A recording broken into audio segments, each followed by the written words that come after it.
छा तव्हां ॼाणो था त दुनिया में हिकु अहिड़ो ॿेट मौजूदु आहे जिते वञणु क़ानूनी तौर ते मना आहे। जेकॾहिं को माण्हू उते वञण जी कोशिश करे त शायदि उहो कॾहिं बि वापसी नथो अची सघे। अॼु असीं ॻाल्हि कंदासीं नॉर्थ सेंटिनल आइलैंड जी, जेको दुनिया जी सभ खां पुरस्रार ऐं ख़तरनाक ॿेटनि मां हिकु आहे। संगार टीवी जी वीडियो में हिकु दफ़ो ॿीहर बलिकार। हीउ ॿेट हिंदुस्तान जे अंडमान ऐं निकोबार ॿेटनि में बंगाल जे नार में वाक़िअ आहे।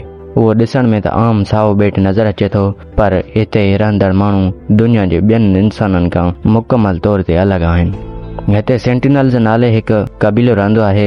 माहिरनि जो ख़्यालु आहे त इहे हज़ारनि सालनि खां हिते रहनि था ऐं जदीद दुनिया सां तक़रीबा को बि राब्तो नथा रखनि। इहे न बिजली इस्तेमालु कनि था, न मोबाइल फ़ोन, न इंटरनेट, न ई जदीद शहरनि जहिड़ी ज़िंदगी गुज़ारनि था। हू शिकार, मच्छी मारण ऐं ॿेलनि मां खाधो गॾु करे पंहिंजो गुज़र सफ़र कनि था। सभ खां हैरान कंदड़ ॻाल्हि इहा आहे त जेकॾहिं को बि अजनबी माण्हू ॿेट जे वेझो वञे थो त क़बीलो अक्सर तीरनि ऐं भालनि सां पंहिंजो दिफ़ा कंदो आहे। उन करे हिंदुस्तान जी हुकूमत ॿेटनि जे चौधारी केतिरनि ई किलोमीटरनि ताईं वञण ते पाबंदियूं लॻाए छॾियूं त जीअं क़बीले जी ज़िंदगी ऐं ॿाहिरनि माण्हुनि जी हिफ़ाज़त थी सघे।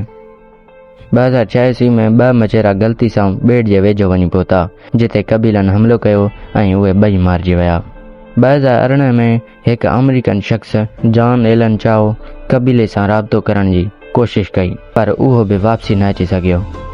साइंसदाननि जो चवणु आहे त जेकॾहिं जदीद दुनिया जा माण्हू हिननि क़बीले सां राब्तो कंदा त ॿाहिरीं दुनिया जूं आम बीमारियूं उन्हनि लाइ ख़तरनाक साबित थी सघनि थियूं, छो त उन्हनि वटि उन्ही बीमारियुनि ख़िलाफ़ कुदरती मदाफ़त न हुजे थी।